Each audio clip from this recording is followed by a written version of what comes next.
Thanks very much, Ed, for the introduction and for the invitation. It's a pleasure to talk about Henry James with people who've been reading and thinking about his book. What I'm going to do is present a brief version of the interpretation of James I defend in the book, and then talk about it specifically in terms of Portrait of a Lady. The interpretation has two essential components, which I'll describe very briefly and then turn to the text.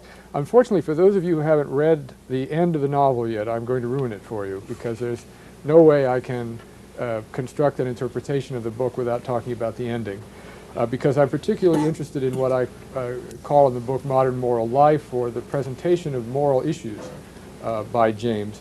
As many of you who have finished the book know, the most important issue in the book is a deception. Madame Merle and her former boyfriend, Gilbert Osmond, pretend to the newly wealthy American, Isabel Archer, that they are simply casual friends, both interested in her, but actually this is a kind of strategy to get Isabel and Osmond married so that her daughter, Pansy, who is also the child of Madame Merle and Osmond, will receive an extremely wealthy dowry.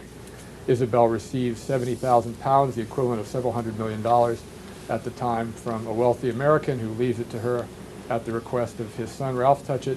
She becomes immediately one of the wealthiest women in Europe, and Madame Merle, who had this adulterous affair with Osmond years before, of whom Pansy is the issue, conceives this plan to get them together and marry them so that her daughter can have a lot of money as a dowry. This is, of course, a deceit. It's experienced in the novel as a deceit, a bad thing. And what interests me in the discussions of the novel and critics is what I didn't find, actually, was a sufficient explanation of what it was about this act that was wrong. Not simply as a psychological fact about the people in the novel, that they regarded it as wrong, but what is it about the deception that James thinks makes it, as a human reality, wrong? This interested me because James, if you've read anything else by him, there isn't in Henry James a very large or firm context for morality. There's no religion in James, in all of the books and novels. There's not a character who believes seriously in religion. There's hardly any sort of serious interest in politics. There's one novel, The Princess Casamassima, in which a young man becomes interested in the idea of political revolution. But it's treated by James as just a kind of sidelight to the larger issues he's concerned with. And as a matter of fact, the thing that makes this even more puzzling is that the world James presents in his novels is a kind of very self-consciously and resolutely modern world.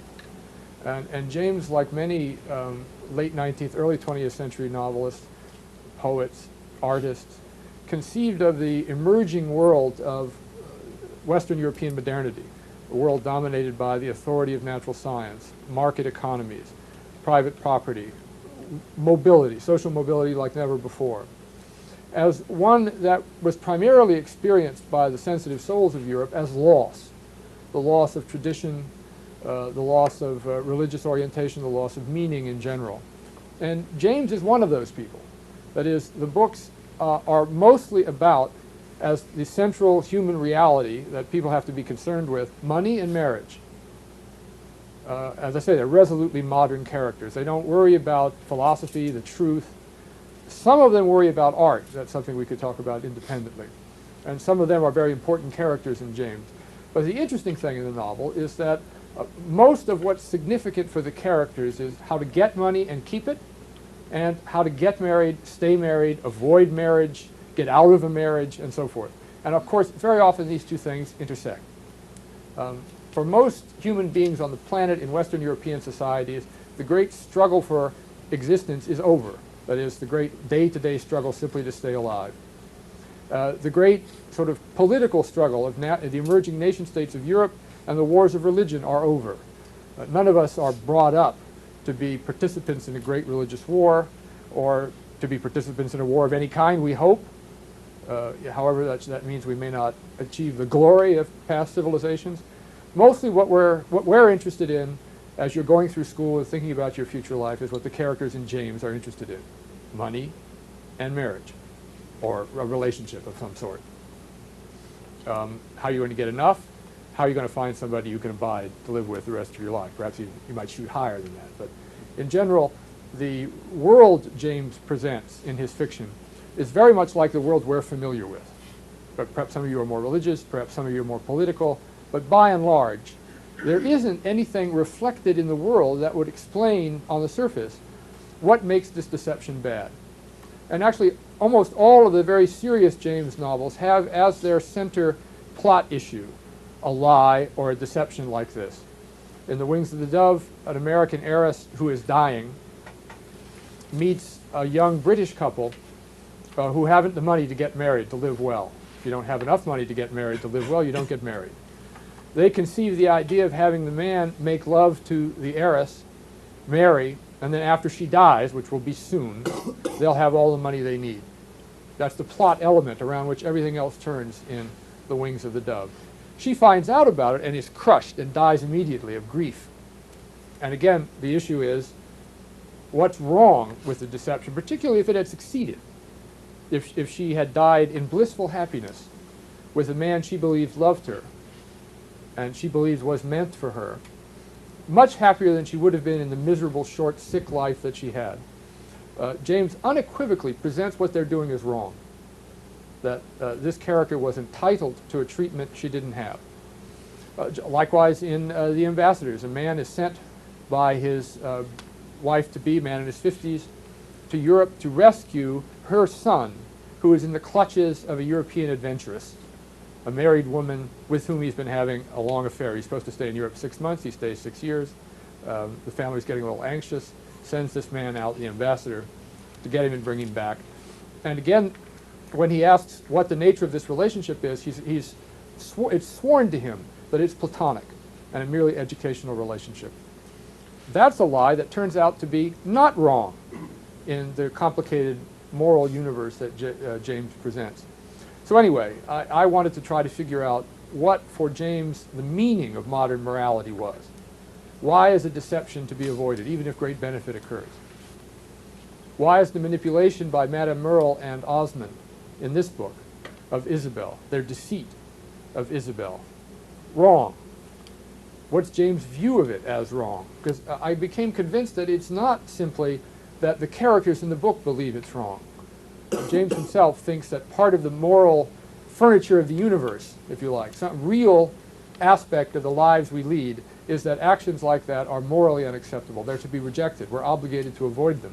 You cannot treat someone as if they are not an equally entitled free subject, but merely the means for your success or happiness. Well, that's the idea of the book, how to figure that out. With The Portrait of a Lady, this becomes even harder because it's even clearer in the book that James believes the sort of standard traditional ways in which we understand this problem have been breaking down. And this is largely a function of the most famous theme in all of James's fiction, the international theme. There are several major books in which the major characters are Americans and Europeans, sometimes British, more often French and Italian in the larger books. And this reflects James's historical sense of the emerging modern world. The Americans tend to represent what's coming. The Americans in James's book are about to take over the planet. And there have never been people like Americans before, and James is quite interested, as are the sophisticated Europeans, with what James will make, what Americans will make of the new economic power that they have. Europe, the old system of European tradition and culture, cannot finance itself any longer. It's going broke. It's powerless, weak, a mere social theater. And the traditional moral values and assumptions behind the old European system for the aristocrats, convent education for girls, arranged marriages, fixed social classes, very limited social mobility, repetition of the cycle of social and cultural life within your class, something Americans are quite proud of having broken out of increasing social mobility between economic and cultural classes. Well, the system of fixed social class, inherited privilege, lack of social mobility, arranged marriages, convent education, all of that, James thinks, the sort of significance of tradition that allowed Europe to understand itself is breaking down. And the Americans arrive on the scene, and so this contrast between American and European is treated by James as a great historical event, perhaps one of the most significant events in the history of the world. That is, the aristocratic tradition, which suffered its first blow, of course, in early modernity, the French Revolution, the denial of the ending of feudalism, of feudal privilege, and so forth, has finally come to the point where its actual social glue is rotted, and the entire enterprise is falling apart, as these would-be European princes desperately seek American women of means in order to preserve the kind of cultured life they feel entitled to. So within this context, that is, a decayed Europe and an uncertain future in America, the question James answers becomes even harder to ask. You may have noticed in this book the characters, perhaps in James all the way through his literature, if you've read other parts of his book, the characters have a great deal of trouble understanding each other. You may have found it a difficult book to read at the beginning because the layers of possible meaning are so complex that it never seems that two people are having a conversation. Rather, subject A is thinking, B will take what I now say to mean C, but then he will see that I take him to mean C, and I therefore will say D. But then, of course, he could take me to think I might take it as D, etc. This feature of James' fiction drives people crazy. And one of the reasons he's not a popular novelist is that he lays it on so thick. That is to say, he introduces you to so much ambiguity in just what a simple event or a simple state of affairs would mean that he makes things, it seems, much more confusing than they need to be. So likewise in this event, although the events are of momentous significance, the question raised here is, what does it mean that Isabel marries Gilbert Osmond? What does she want? What does she expect from the marriage? What does she think she's doing? Turns out to be very hard to state as a matter of sort of formed intentions.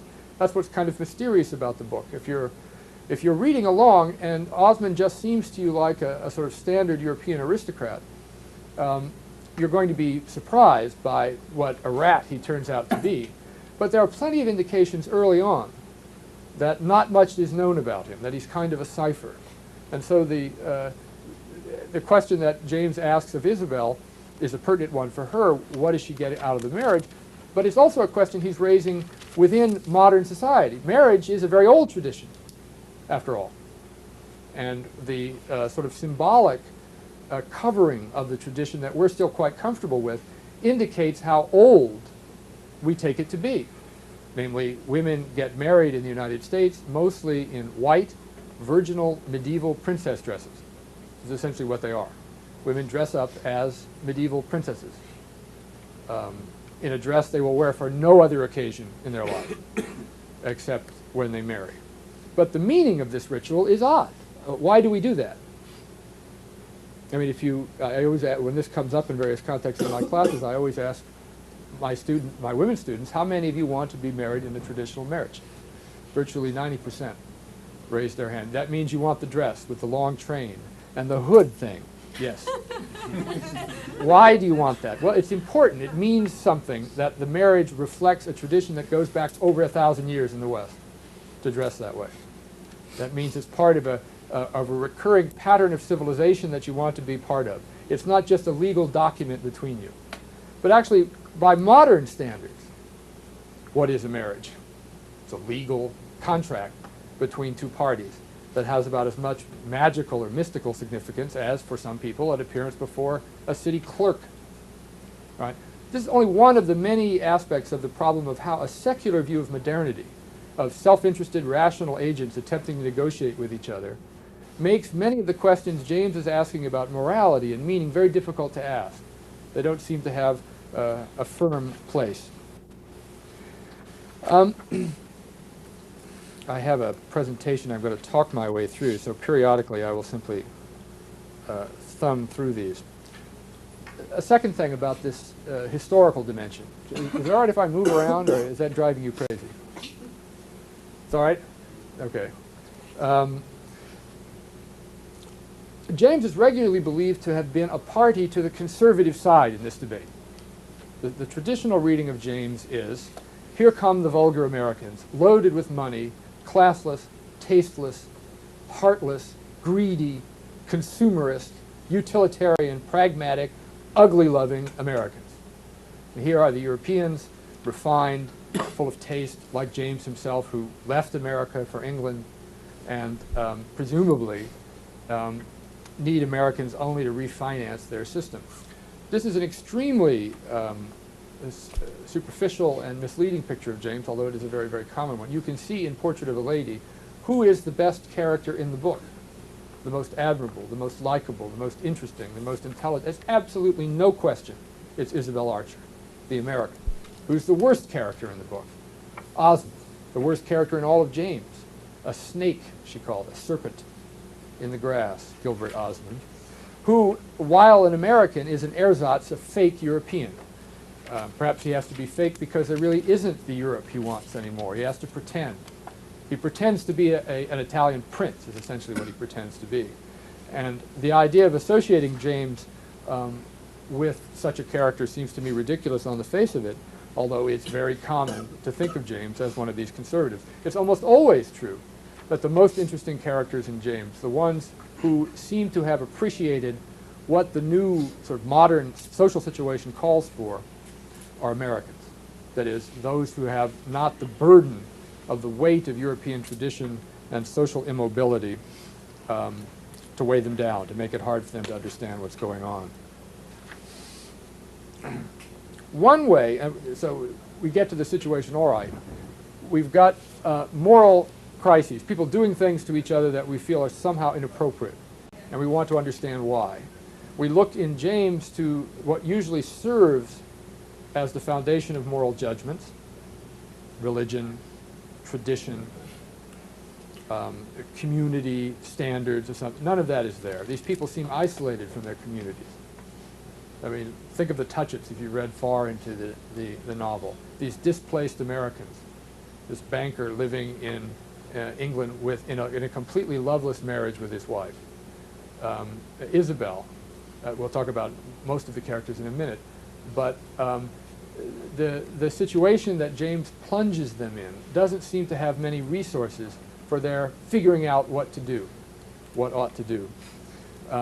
This is particularly true of the one element absolutely crucial for moral understanding, and that's the problem of meaning. That is, negotiating what it is we're doing with each other under a common view of what we're doing.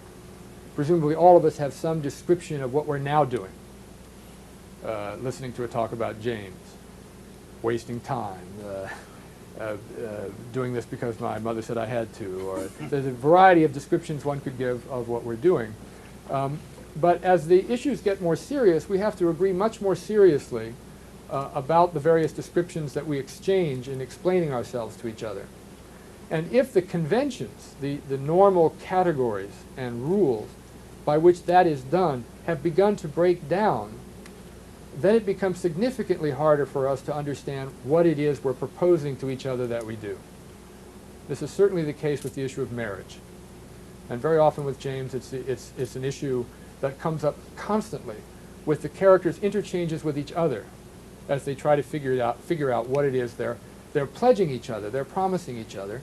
Take the issue of marriage again, which is a central one in human life, but in which the issue of what exactly we're promising ourselves to each other to do has become extremely obscure.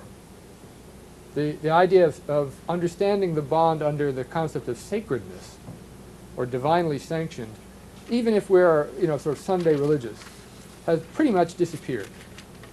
The idea of the institution being understandable mostly religiously. Most of us don't understand it religiously. The idea of it being a kind of community institution that we can't do away with without leaving our community has also gone. Most of you will probably not stay in this community. You go away to college, you probably never come back, ever. Almost all of you, probably. And so the idea of reenacting a community ritual for the sake of a common inherited, that's gone. So the simple question of what it means to marry someone, that is why you're doing it, what you want out of it, how you would describe it, and how we could understand each other, given that we both don't rely on something else we take for granted anymore, is what makes James' novels always filled with conversation. 90% of the novel's real meat is in conversations between people about just this issue. sometimes conversations inside themselves, like Isabel's famous night long. She stays up one night by the fire when it suddenly occurs to her that everything she's been believing is a lie. That conversation is also as she tries to talk herself through what's happening.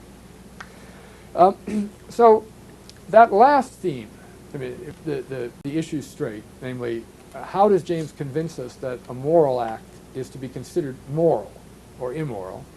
How does he do so in the context of this altered situation of modernity without the traditional supports? How does he especially help us understand the commonality of meaning we need to negotiate our lives and assess and judge them together? He also seems to suggest something very common in other theorists of modernity, and that is the way the lives of these characters are so interlinked, so much a matter of dependence on each other, not just material dependence, although that's there, but dependence on the reflections and ideas of others to help you understand what it is you're doing and saying. That's another reason why these Jamesian conversations are so complicated. People are trying to figure out not just what they mean, but how what they say means in the mind of another, because that's part of how you know that what you think you mean, you do mean. Right? We've all known people, the simplest example, who think they're great opera singers in their own mind, and they're incapable of seeing in the pained faces of others that they're not a great opera singer, where that means nobody else thinks they are. You only get to be one by being taken to be one. And this issue of mutuality and dependence is a crucial one for James, as expressed in a variety of ways by characters who are either resisting it or accepting it and exaggerating it to too great an extent. That's what the Europeans do. They think that this dependence on form, on how things look, on not breaching social etiquette, is part of what it is to be a civilized person, because you reflect back to each other the virtues of civilization you hold, whereas the Americans are always breaking through it. There's one very fine exhibition of this in Portrait of a Lady that occurs about a third of the way through that I want to cite as an example of this, the depth of the issue James is introducing about the issue of morality. To settle that, we have to know how to settle the issue of meaning, of how I know what you're doing, what you intend, of what it is we're doing, how we settle that. Here's an exchange between Isabel and Madame Merle. Isabel had just remarked about what had been called someone's supposedly ugly brick house. I don't care anything, Isabel says, about his house. Dismisses this outer stuff. Madame Merle replies, "That's very crude of you. When you've lived as long as I, you'll see that every human being has his shell, and that you must take the shell into account. By the shell, I mean the whole envelope of circumstances. There's no such thing as an isolated man or woman. We're each of us made up of some cluster of appurtenances. What shall we call our self? Where does it begin? Where does it end? It overflows into everything that belongs to us, and then it flows back again. I know a large part of myself is in the clothes I choose to wear. I have a great respect for things. Oneself, for other people, is one's expression of oneself, and one's house, one's furniture, one's garments, the books one reads, the company one keeps. These things are all expressive." Unquote. Still quoting James, "That was very metaphysical. Not more so, however, than several observations Madame Merle had already made. Isabel was fond of metaphysics, but was unable to accompany her friend into this bold analysis of human personality." Quote Isabel, "I don't agree with you. I think," this is the American talking, very predictably, "I think just the other way. I don't know whether I succeed in expressing myself, but I know that nothing else expresses me. Everything's, on the contrary, a limit, a barrier, and a perfectly arbitrary one. Certainly the clothes which, as you say, I choose to wear don't express me, and heaven forbid they should." "You dress very well," Madame Merle lightly interposed. "Possibly, but I don't care to be judged by that. My clothes may express my dress, but they don't express me. To begin with, it's not my choice I wear them. They're imposed upon me by society. Should you prefer to go without them?" Madame Merle inquired in a tone which virtually terminated the discussion. Here again, a very classic kind of contrast between the American insistence on self-definition, independence, freedom from social form, being able to be your own person, to express yourself in any way you like, not to be hemmed in by the social forms and conventions, and Madame Merle pointing out that without these social forms and conventions, you don't know who you are. Your nature is so deeply interwoven into them that it's a complete naive illusion to think of yourself as being capable of standing apart from them. Think of all of the various aspects of your own life that are a matter of inheritance from the kind of family you live in, from what ethnic group it is, what religion, what race, what area of the country, what time in history. How much of that could have been different, and that none of it was up to you. You've gotten this far, and all of that is you, is not picked by you, and you probably intuitively feel like Isabel.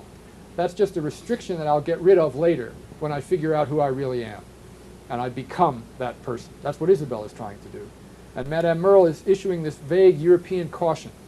You can't do that. You know, it'd be like trying to live without clothes.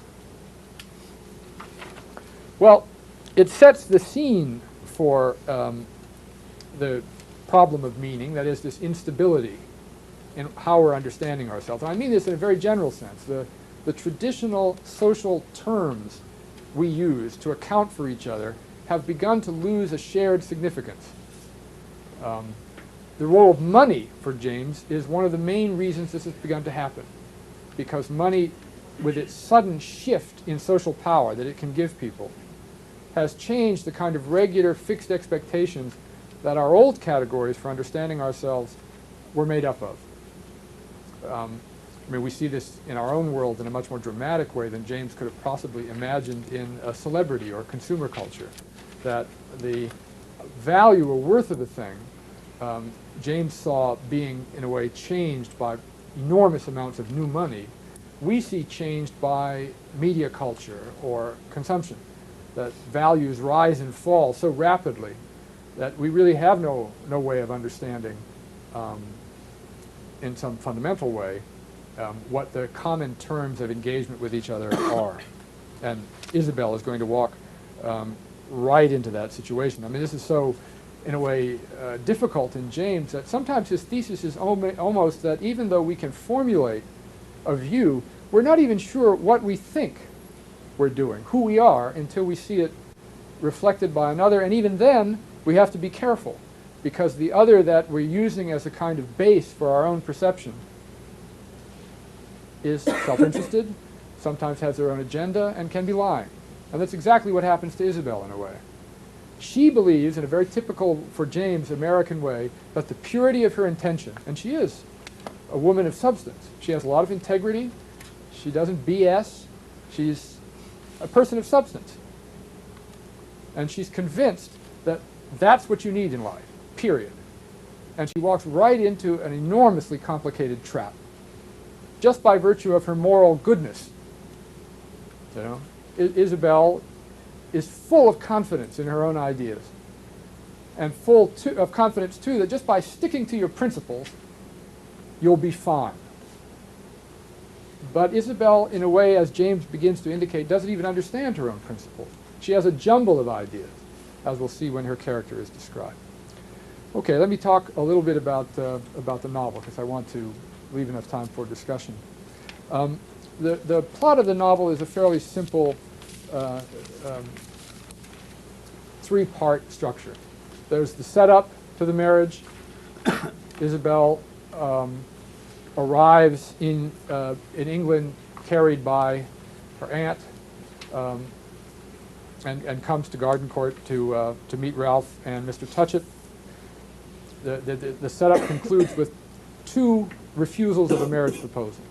One from Lord Warburton, a comic character who thinks of him, this is a very interesting character, he thinks of himself as being with it, on the cutting edge of liberal political thought. He's an old, comes from inherited wealth in England, and he's convinced that he's got these progressive ideas in his grasp, and he thinks they're quite interesting. And again, we have another example of a character who doesn't even understand how little he understands. His actual political views are about as insightful as his two dim-witted sisters. But it never occurs to him that he doesn't even begin to grasp the political situation he thinks he understands. She declines marriage to him, and she declines marriage to an American, to an old European family and to a new, rich American family.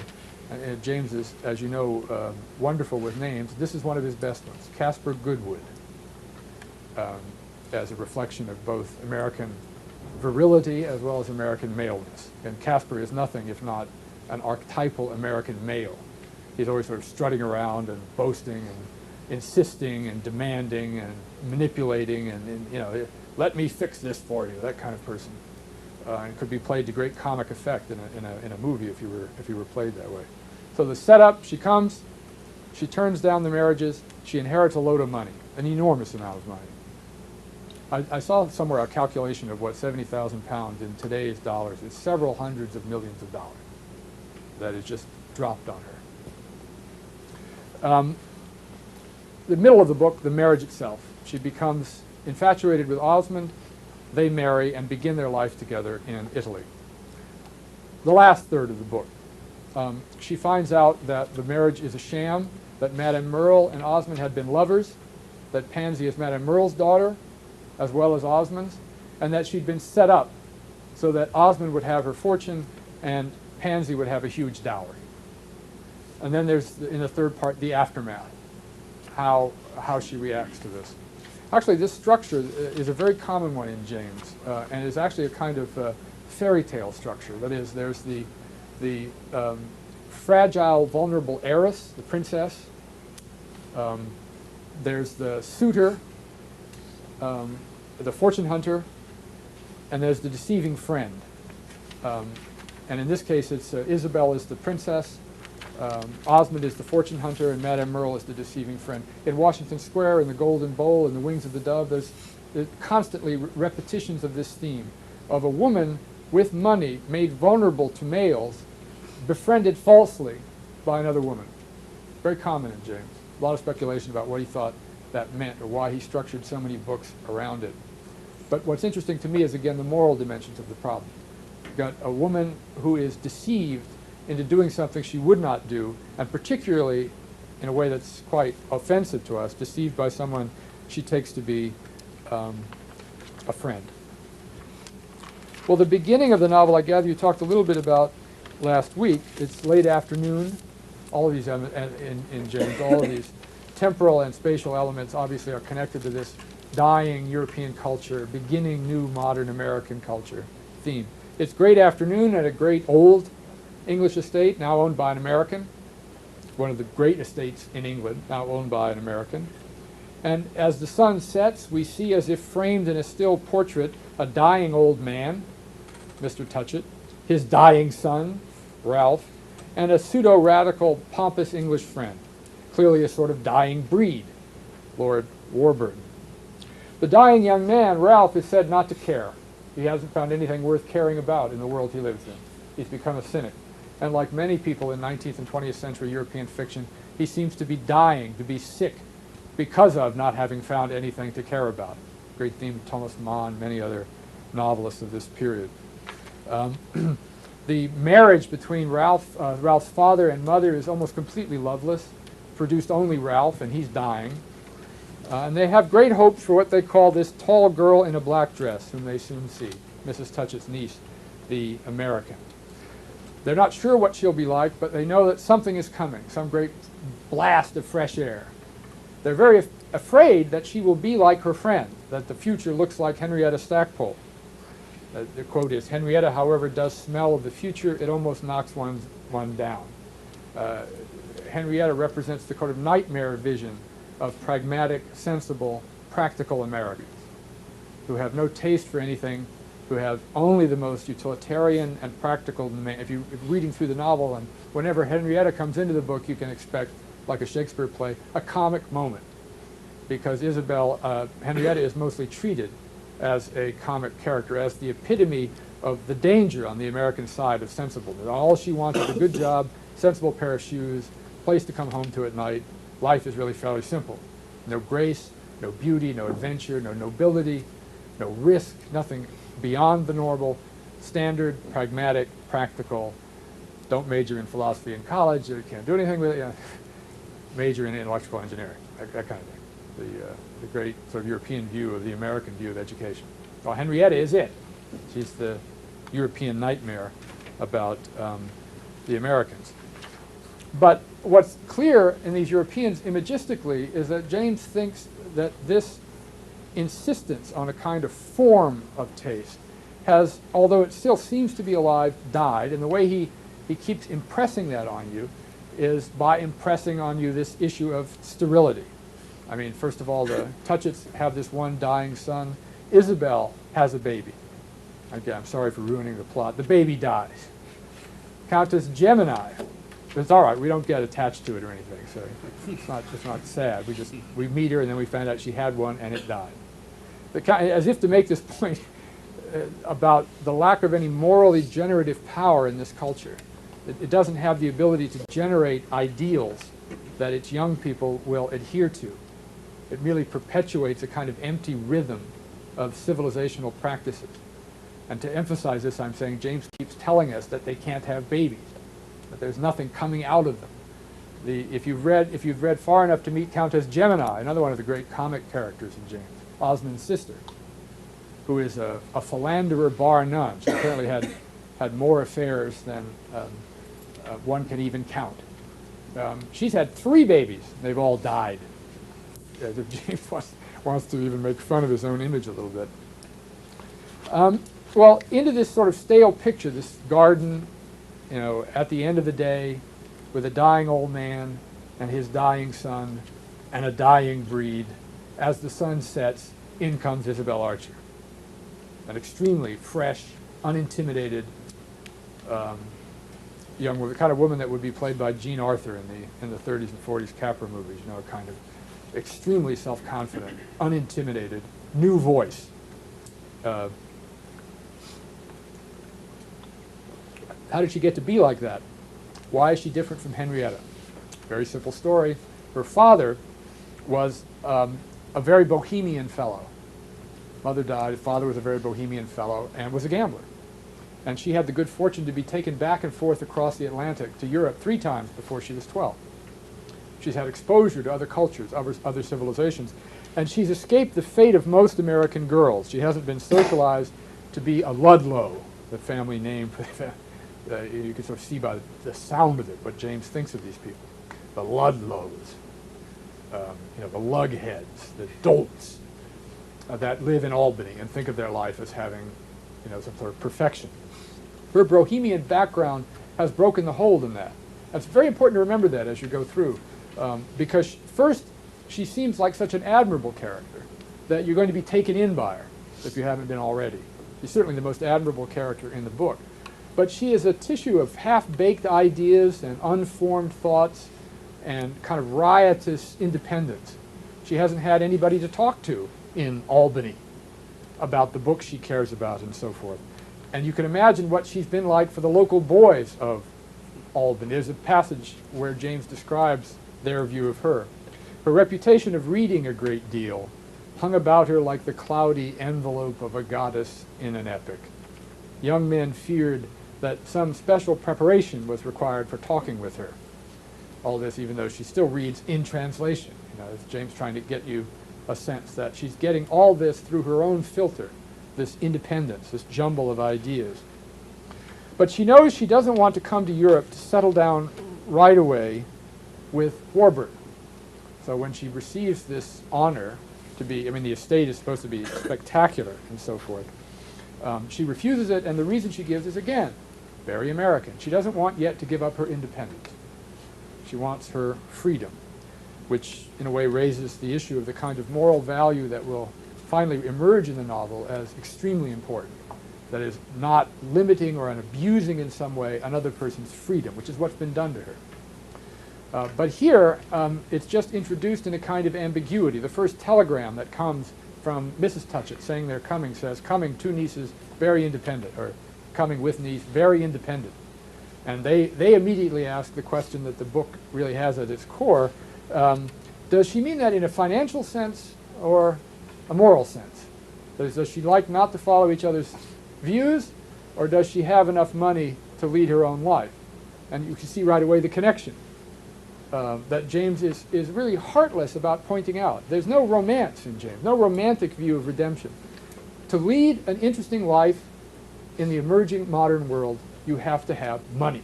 You cannot be an artist in a garret or a simple farmer enjoying the beauty of nature. There's none of that in James. He takes full on the world we've created. And the world we've created will not allow you to lead an interesting life. You might lead a peaceful life. If you like farm animals, you may lead a relatively stable life. But you will not lead an interesting life in the world James presents in his novels without money. And he doesn't shirk from that. The characters who desperately want money are not simply portrayed as greedy. And what happens to Isabel is meant for us to experience not just as a windfall about money, but as a way of opening her life, which in this world would never be possible without 70,000 pounds. And it's a way it's supposed to be, because this romantic view of money is what the fantasy of most people brought up in this culture have. We'd like to have a lot of money. We don't want to work all our lives to get it. We'd like to have it now. All of us. Inevitably. I mean, we wouldn't give it back. We wouldn't say, oh, I'm just not worthy of it. We want to inherit it, to marry it, to find it, to gamble it into our lives, or in some other way to have it after about 5 minutes worth of thinking about getting it would be the best. And James is with you. There's no sort of moral dirtiness about money. Just the opposite. To lead an interesting life, to be free enough to do what your imagination and your taste could lead you to do, requires money. But that's a tragedy in James. That's a tragedy, because the kinds of things you both have to do to get the money and the kinds of problems you inherit with the money, that is to say, the perception of you that is forever altered by having money, is not something which by willpower you can control. And that's Isabel's mistake. She thinks, all right, I have this money, but I'm going to prove to the world and to myself that I'm not subject to it. I'm going to do something irrational. I'm going to take my money and marry the one person in the world everybody is going to tell me not to marry. It's a crazy view, but you can imagine her, in a way, desperate to have a kind of identity that's her own. Not just to slip back into the she married well, Warburton or Goodwood. You've got to remember, those are her options, and they're meant to be alternatives we're supposed to think of as very typical of the kinds of things a woman in her station, with her, especially now with her wealth, would be allowed to marry into. And other than that, you know, a kind of finding somebody on a ship that she does, that business is out. She can marry either a lord or she can marry a captain of American industry. And what she's trying to do is prove, and in a way this turns out to be a demonstration of exactly the opposite, that the money doesn't have her, she has it. So she picks somebody everybody will say is a bum, a fortune hunter, somebody with no money, a man who looks all day long at various coins, a collector. That's the person she wants to marry, as if to prove that her independence has not been in any way crimped by her money. She keeps saying she can't escape her fate, she must be free, she'll follow her fate. Like her father, she's a gambler. Playing it safe is selling out. That's her view. I'm not going to marry either one of these bozos. I mean, have a life in Albany with Caspar Goodwood. What the hell is that? I want something my own. So she ends up married to the most conformist, sterile, manipulative SOB James ever created. There's nobody in James's fiction worse than Osmond. And this, one of his best female characters, if not the best, ends up married to him forever. So he clearly is portraying what he sees as a kind of tragedy, a box that she can't get out of and can't live without getting into. And one of the sort of central issues in the middle sections of the novel is how she comes to think that, and why she is so captured by not being captured by anything, by wanting to prove her freedom. Henrietta asks her once, do you know where you're drifting? Henrietta, of course, regards Osmond as pond scum, doesn't want her to have anything to do with Osmond, quite rightly. And Isabel says no, was asked, do you know where you're drifting? I haven't the least idea. I find it very pleasant not to know. A swift carriage of a dark night, rattling with 4 horses over roads that one can't see, that's my idea of happiness. I mean, one has to ask oneself, is that your idea of happiness? To have an adventure. I mean, right now, everyone thinks of their future life as plotted out in various steps. You probably have some image, or 3 or 4 images. Could go this way, could go that way. Would you like the image of just something suddenly happening, somebody rich fell in love with you and took you away from all this, and you ended up in Bora Bora or the south of Italy, and then next year somebody else? Would that be attractive? Would it be interesting? It's a modern fantasy of a sort that we're all, in a way, prey to, susceptible to, because the conventions of the kind of market society we've created are very rigid, in a way more rigid and predictable socially, if not in terms of economic class, than the aristocratic society Isabel is throwing aside. Work, thrift, prudence, family. Watch as you read through the novel. Does Isabel ever talk about what she imagines her family will be, her children? Never. Why not? She's a bohemian. She is not interested in a middle-class, peaceful existence. She knows she is not like other people, and she's right. She's extremely imaginative, strong-willed, independent, and highly intelligent. And the question is, where is the right place for her? Question for her in the kind of world she inhabits. And she thinks, going back about 2 centuries to 15th, 16th century Rome, Florence, or Venice, and recreating a life there, with Osmond, with somebody who seems to have no settled bourgeois middle-class place, would be the way to go. So she gets her money, she marries Osmond. I mean, there's so many interesting side themes in all of this that are quite worth talking about. One to notice particularly is her relation to Ralph, the son of Mr. Touchett, who gives her the money, who's dying, and as he says, puts a little wind in her sail by giving her this money. Mr. Touchett is very wary. Why do you want to do that? And in a way, it's a kind of figurative question about the Americans. These people are too young to have that much money. It's like, he says, pouring gasoline on an open flame. And he doesn't just mean Isabel. I mean, he thinks he means the new masters of the universe in the early 20th century, the Americans. Everybody with any sense was like Mr. Touchett, the elder, afraid that they were going to take over the planet without having any idea of what they were going to do with it. And Isabel is a sort of nice way of thinking through what is most admirable to James about Americans and what is most dangerous. And of course, the real issue in the novel is what one makes of the end of it. Well, towards the end of the middle section, Isabel realizes many things. Osmond is an egotist, vain, pompous, false, a phony, and that, since she will not bend completely to his will, he has ceased to like her, and he will be cold, angry, and petulant the rest of her life. There's no doubt about this. This is the all-time grudge holder of English fiction, Osmond. There's clearly no marriage therapy in the future for them. They're finished. Osmond has felt himself deceived. His wife has ideas, ridiculous ideas that she won't give up. We're led to believe some of them have something to do with religion. She won't apparently convert to Catholicism, which of course Osmond did in moving to, or was in moving to Europe. She won't accept the kind of life that Osmond insists. She wants to be, to some extent, her own person. She learns that, as I said, Madame Merle has acted deceptively and manipulatively, holding from her the information that she was Osmond's lover, and that Pansy, whom they all now have begun to interact with, is her daughter.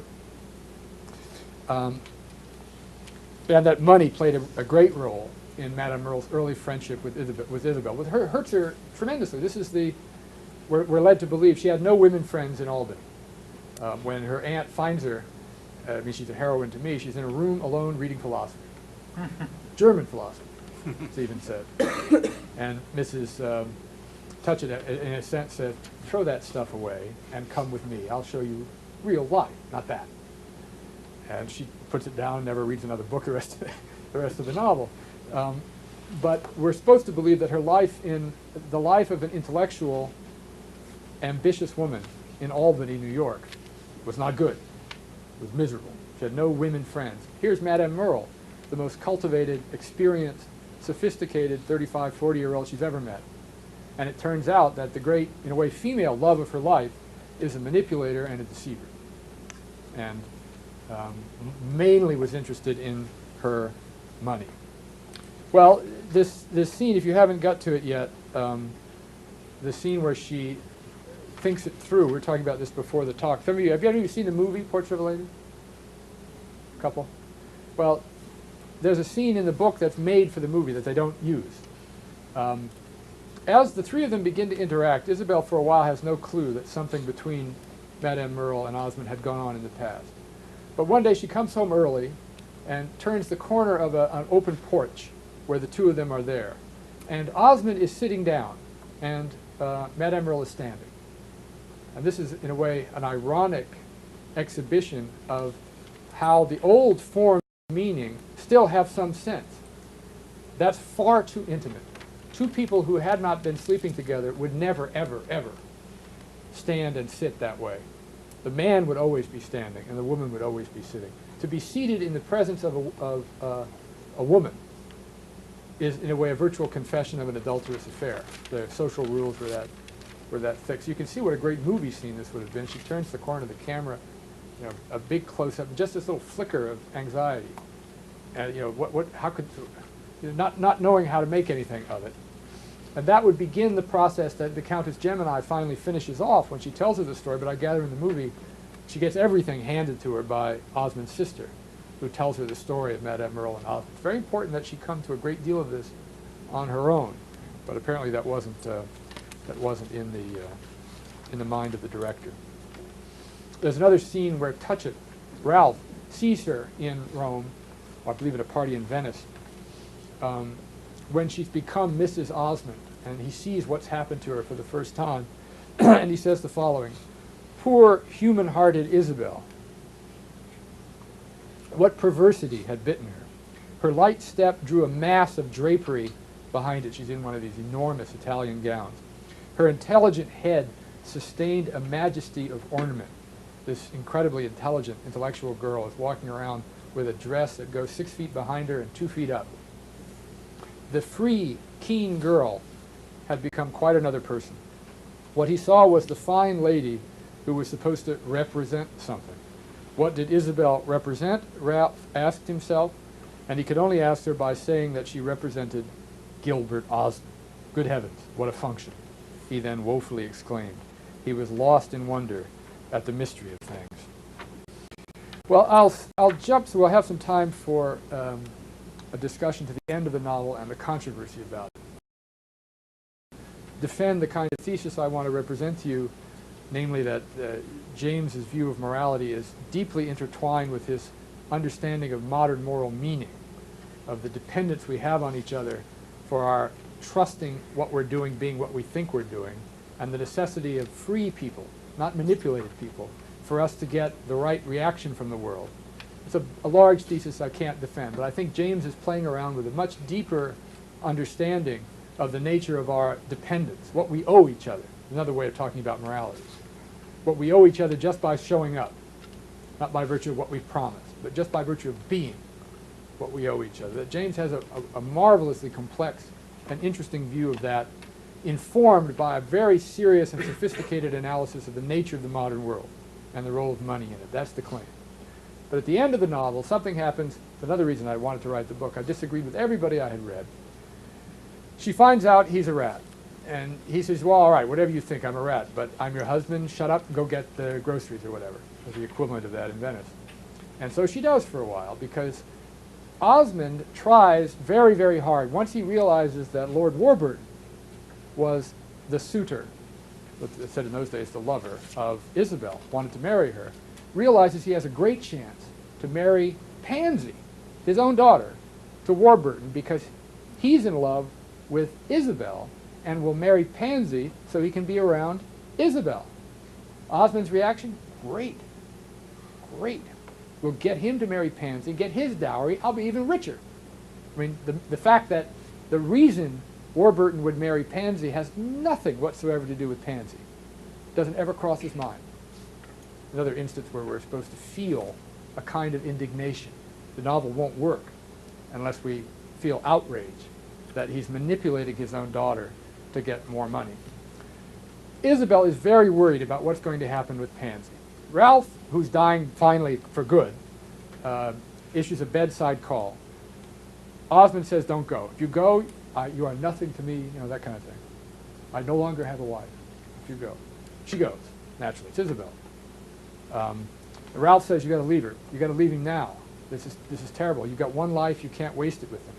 She says, well, you know, basically, I don't know. I've got Pansy to think about.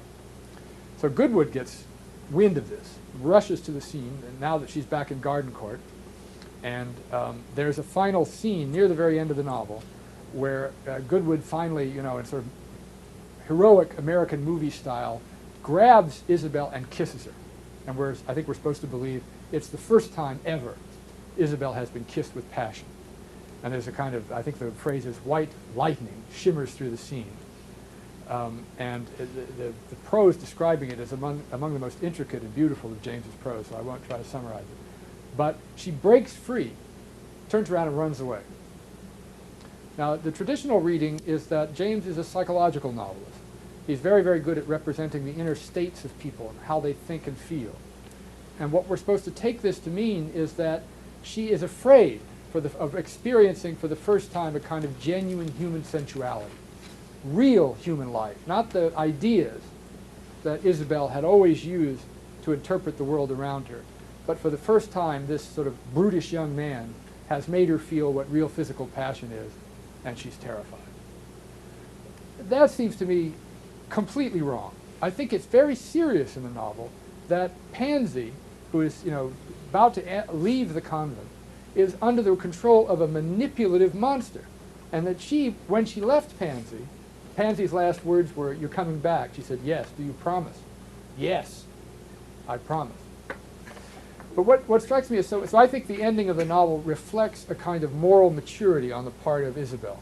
She doesn't think anymore that a great adventure will set her free, that running away with the White Knight on the horse back to the castle is the way life works. And particularly what strikes me about the common interpretation of the end of the novel is that she would be marrying Goodwood, this boob, and going back to Albany. And here she's got a house in Venice, a house in Florence, a house in Rome, a house in London, an estate in London. And what she's being asked to do is go back and be a housewife in Albany. And I think most of the critical literature on James just doesn't take account of the fact of how ridiculous that option would be. People are so interested in turning the novel into a kind of sensual drama for Isabel at the end. But I think it would need another hour to even begin to defend that. You'll make up your own mind when you get to the end if you haven't already. But it's the question of the book, the question the book really wants to ask. When Isabel refuses Goodwood, is it because she's afraid and is retreating into a kind of self-deceived moralism? Or is there a kind of genuine maturity in Isabel, where she's finally breaking free of the fantasy of what an interesting life could be? Perhaps tragically, given her potential. But I should stop so we have time for some questions. Do you think an American in this culture war between America and Europe can win in a sense of merging somehow, melding somehow with the traditions of Europe? Because virtually everyone who tries loses in some way, and then that brings up the question of Isabel as a heroic character or not, in the way she's represented, and ultimately what happens to her at the end. If she's heroic, then in effect, if she makes your interpretation of a decision to go back and do the dutiful thing, is she a tragic figure? I think she is a tragic figure, and I don't think he thinks the European tradition in all of its social manifestation. I mean, there's a whole separate issue we haven't talked about, and that's his view of the artist, of the moral value of art in general, in James, is another issue. But in terms of the social forms of Europe, particularly this notion of inherited class privilege, arranged marriages, and a kind of super formalism in social relations that don't allow anything but the most expected and rule-based reaction is a kind of living death. I don't think he thinks there's any redemption. He's a good American in that respect. But his fear is that America will not be able to develop quickly enough of our own traditions and sort of embedded social meaning in our lives to give us the kind of guidance we need intuitively in life fast enough. That won't happen fast enough. And we'll be characters like Henrietta, extremely self-righteous and convinced of our superiority in a way that's true, but way too smug, without any sense of that a rich, long tradition, which is nothing but really a series of examples that everyone remembers, can shed light on the corners and ambiguities. Americans don't have that yet. James was convinced they'd get it, but he wasn't sure they'd get it before they blew up the planet, or ruined it, or something like, or polluted it to death, or sooner or later something analogous will develop in the American sense of being an American. It will mean something. Until then, there's an abyss between the European and the American culture, and neither essentially has something for the other at this But stage. certainly, I'd say the best thing to read on his, and really one of the great reads in James, is a book called What Maisie Knew, one of his best titled works, which is the clearest picture of the ugliness of European aristocratic life. When James wants to make that point, he always uses children. And Maisie is a child who is the victim. In a way, it's the first novel about what has become a depressingly familiar form of postmarital life, where there's a tremendous fight to the death between the parents, but not over who gets the child, but who has to take the child. And one of the first novels about that is What Maisie Knew. And I would say, you guys are brave. You're starting with one of the more difficult books. Portrait of a Lady is often recommended as the first tough one, once you've got a few under your belt. If you like it and you want to jump way into the maelstrom, try the last three, the Ambassadors, the Golden Bowl, and the Wings of the Dove. You think this prose is difficult. James sort of outdoes himself in his last. He lived for 10 years after he finished the last one.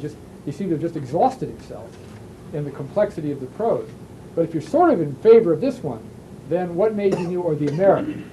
It's a very clear book about an American in Europe, and the first sort of clear evocation of this theme. And it's very funny and it's very easy to read. Yeah, Portrait is a tough go.